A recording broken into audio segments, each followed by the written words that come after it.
Losing money in property, that should not happen in 2025. But if you're not careful, there are 3 traps that could make your $1 million condo feel like a $1 million headache. Hi everyone, my name is Elgin and welcome back to the channel. At this point, do you think that the market feels like it's sitting near the top? Sellers are asking for high prices and the replacement homes are not cheap either. And if you look at some condo listings, you will notice that fewer buyers are biting. In a hot market, flipping a property looks easy, right?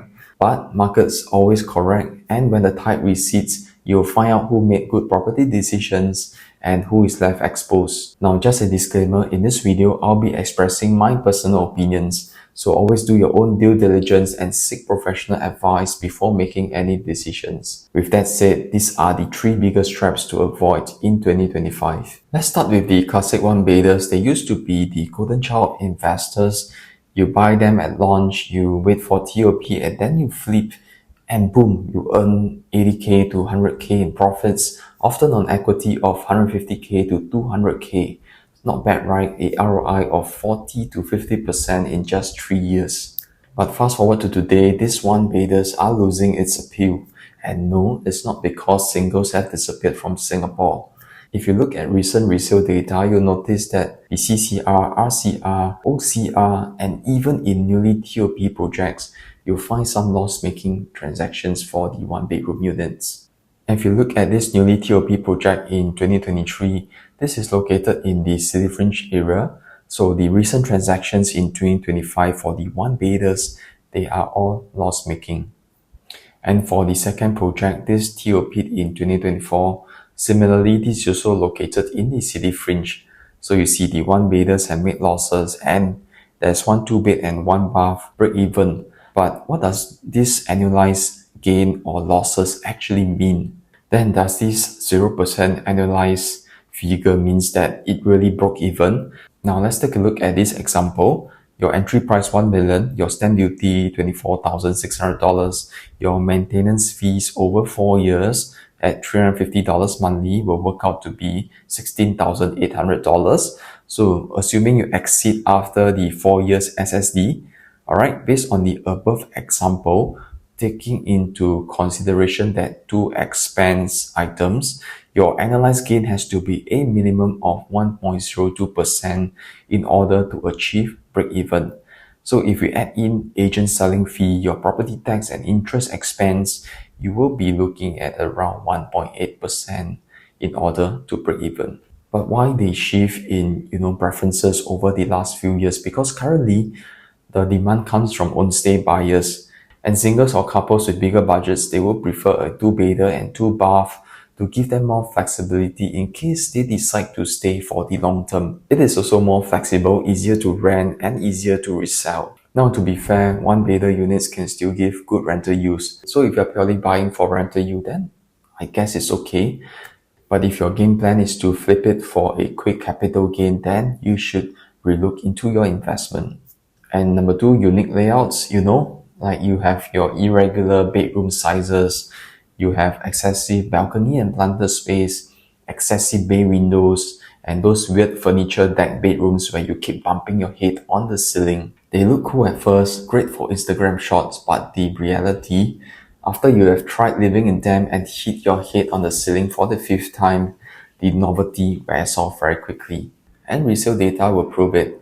Units with irregular layouts often sit in the market for months, while regular layouts nearby transact faster. For the first example, this is a 2-bedroom unit with furniture deck. So your first bedroom will be on the first level, and to get to your master bedroom, you do have to climb up the stairs, and this will be your platform bed. Alright, floor to floor height is about 4.5 meters. So usually if you get up in the mornings, if you stand up fully, you might bump your head on the ceiling.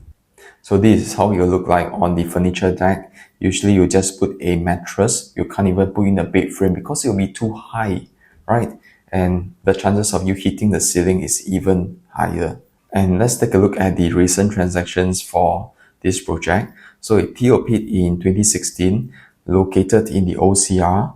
So that 2-bed plus 1 bath with the furniture deck recently transacted in June 2025, and the seller, after holding for 13 years, still made a loss of $90,000.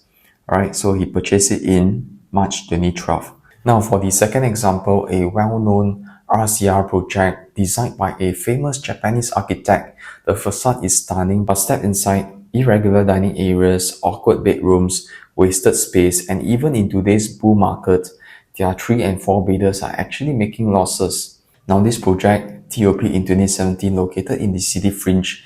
So you see that all the transactions were made very recently in the past 1 year, and for 1, 2, 3, 4 bedrooms, all the layouts are loss-making. And let's take a look at the layout for the most recently transacted 3-bedroom unit, which is at 1324 square feet. Right, the seller held on for 7 years and sold it for a loss of $68,000. Alright, so this is the layout of the unit. So you look, bedrooms have irregular shapes, right? Most of them don't look like they can fit in queen beds. So over the past 2 years, 57% of transactions are profitable, while the other 43% are loss makers. Whereas for a project that is nearby, right, TOP in 2019, also in the city fringe, right, nearby them, 100% profitable transactions, right? And right up to 1.34 million in profits. Moral of the story is that as an investor, you want to go for the layouts that have mass appeal instead of going for the unique layouts. And if you find the content helpful so far, please help to hit the like and subscribe buttons. It's free of charge. And number 3, emotional buying. Some buyers went all in, paying record prices to secure their dream units. And now in certain projects, the resale listings are piling up. For example, let's look at Normanton Park, 1,862 units, but 585 listings for sale right now. Compare that with Treasure at Tampines, which is even bigger at 2,203 units, yet only 156 listings. It's not that Normanton Park is a bad project. In fact, there could be value buys due to the selling pressure, so always do your homework before you enter.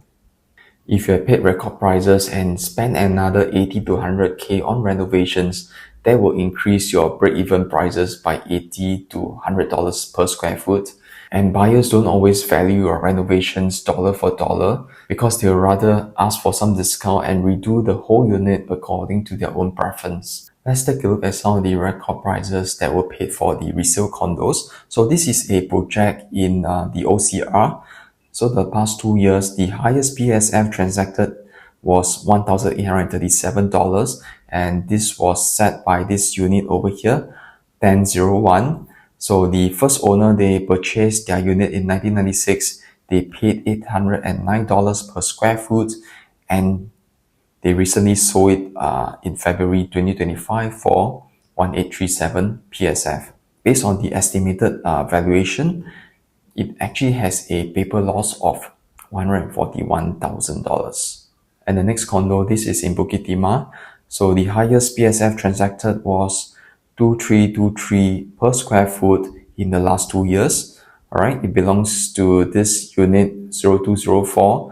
The buyers paid the record price in this project, and right now their paper loss is actually at $119,000. So don't be the hero that sets the record price in the development.